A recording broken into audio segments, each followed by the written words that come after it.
Oh, hi! Nandiyan ka pala. Basta, tanong ko lang, nakapunta ka na ba sa La Union?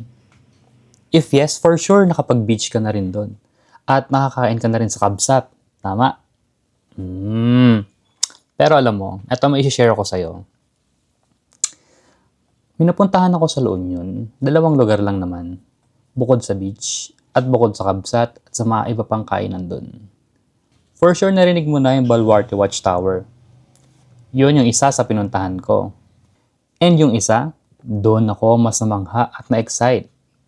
Kasi isa to sa mga kultura ng La Union at ng mga Ilocano, ang tinatawag nating Inabel.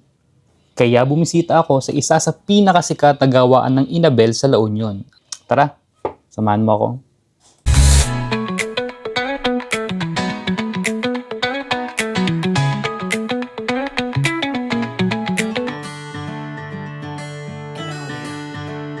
It's a 30 to 40 minutes drive from San Juan, La Union to Luna, La Union para ma-reach natin destination nating Baluarte Watchtower.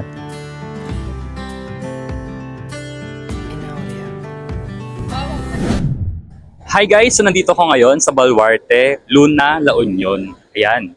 So etong Baluarte Watchtower na to, yung nakikita nyo sa likod, gawa siya sa adobe, coral, and bricks. It's a 400-year-old Spanish structure. Historically, itong Baluarte Watchtower ay ginamit ng mga Spanish noon para lookout para sa mga invaders and mga pirates. Tapos later on, nung US na yung naandito sa atin, ginamit naman nila to for communication base. So since sobrang tanda na nitong structure na to, ay naging landmark na rin dito sa La Union, and it symbolizes the historic resilience of people of La Union. So yun, wow, may pag ganun. So tingnan nyo naman, ang ganda ng dagat dito. Sobrang lawak ng dagat. As in, yan, ang ganda. So ito yung first stop ko dito sa La Union. And this is one of my solo exploration. Siyempre dala ko rin yung DSLR ko para hindi ko naman ma-miss yung photographic opportunities na magkakaroon along the way, di ba? So yun lang, lipat na ako ng location and bibili muna ako ng mga pampasalubong sa amin at sa mga pinasabay ng aking mga tropes. And these are the two photos that I took before ako umalis sa Watchtower.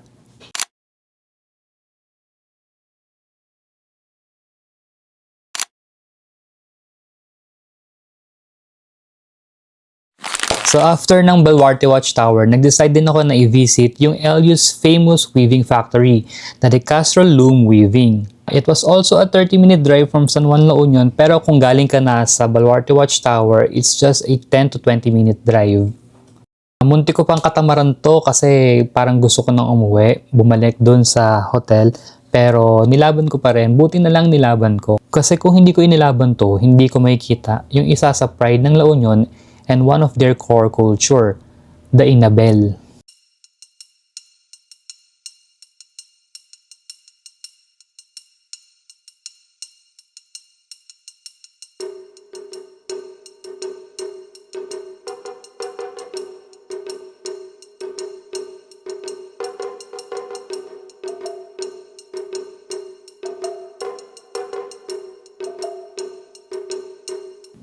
Inabel means a woven fabric, or sa Tagalog ay habi or hinabi. And the best way to learn and witness the creation of Inabel is to visit La Union's famous producer of Inabel, na De Castro's Loom Weaving.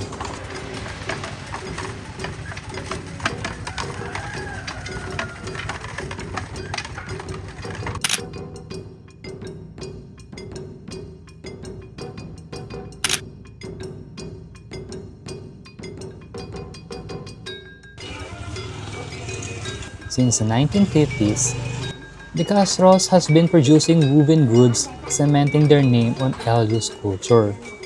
In modern times, machines are doing the work of weaving in some places. De Castro's believe otherwise. They believe that hand-woven Inabel is the best way to create one. It is imbued with the weaver's efforts, operating the traditional wooden contraption, threading one thread at a time, the back and forth passing of thread case, the carefully pushing and pulling of the wood where threads are connected, the forming of pieces' intricate patterns, the sweat and time it took to finish one beautiful Inabel. This is part of the process making the Inabel a precious final product.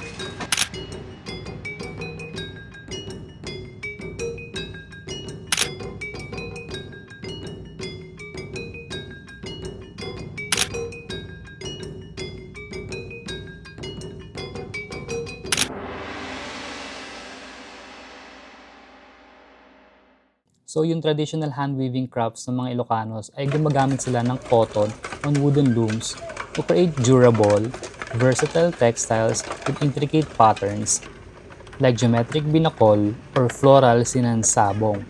And the process involves meticulous thread preparations and loom work, producing items from blankets to modern apparel.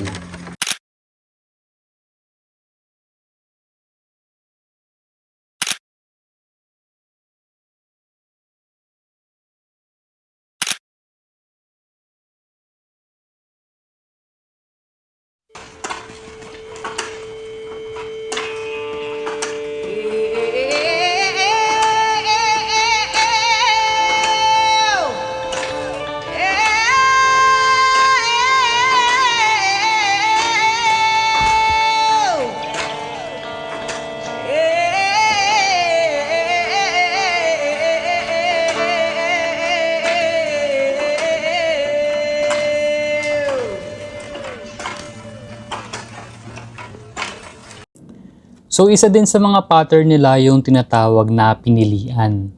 Ang pinilian ay ganito. Ito yung sample ng pinilian na suot ko. Actually, binili ko rin to doon. And I'm really happy sa purchase nito kasi ang ganda ng quality niya talaga. Habang naandun ako sa factory, nakuusap ko si Ma'am Pearl or si Ma'am Perlita. Ang sabi niya, third generation na raw ng family yung nag-ooperate ng factory na yon. And ang founder neto ay si Mr. Baltazar De Castro and continued by Mrs. Benita and Mr. Mariano De Castro, who was the vice mayor at that time, and now their third generation is Mr. Ferdinand De Castro. Abel weaving in the Philippines traces its roots to pre-colonial times, when indigenous groups used natural fibers like abaca, pineapple, bark, and silk to create textiles rich in cultural meaning. These woven pieces symbolize beliefs, rituals, and respect for nature as seen among groups like the Itneg of Abra. During Spanish colonization, Abel Iloco textiles gained high value for their durability and quality, even being accepted as tax payments and used for sailcloths, uniforms, and traditional clothing. The American colonial period led to a decline in Abel weaving due to the influx of cheap imported yarns and fabrics, a trend worsened by World War II and post-war imports. Despite these challenges, preservation efforts emerged through education, festivals such as the Viva Vegan Binatbatan Festival, and government programs like One Town, One Product or OTOP, known locally as Panagabel or the act of weaving, and Inabel, the finished product. Abel Iloco is distinguished by its softness, durability, and intricate designs. The weaving process is highly detailed, requiring skillful coordination of hands and feet on a wooden loom. Originating in Ilocos Norte and Ilocos Sur, the tradition spread to nearby areas like Bangar, La Union, now famous as the home of the world-famous Inabel blanket.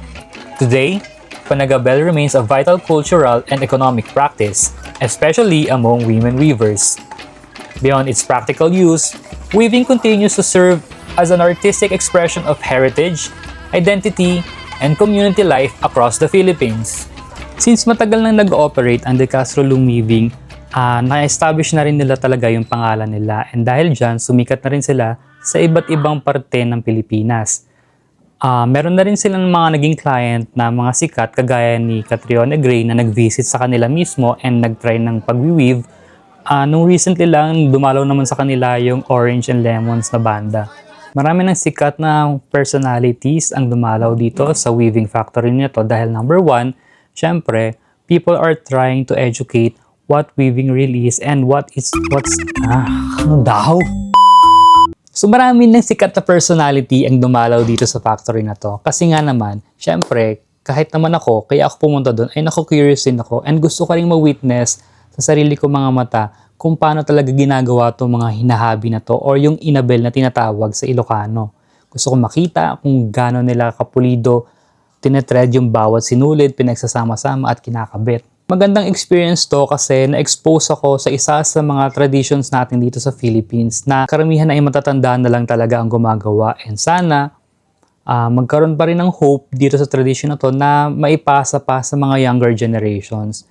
And I think meron namang ginagawang program ang local tourism ng La Union para mas ma-educate pa yung mga kabataan at mas maipasa pa itong mga tradisyon na kagaya nito. So syempre hindi ko pinalampas yung pagkakataon na makapag-take ng pictures habang nagwi-weave yung mga persons doon.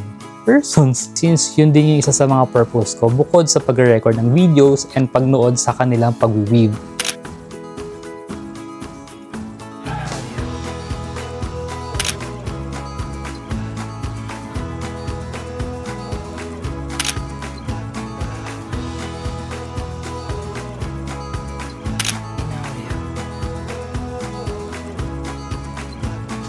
So yun lang guys, sana nagustuhan nyo yung presentation ko about La Union's Baluarte Watchtower and De Castro's loom weaving.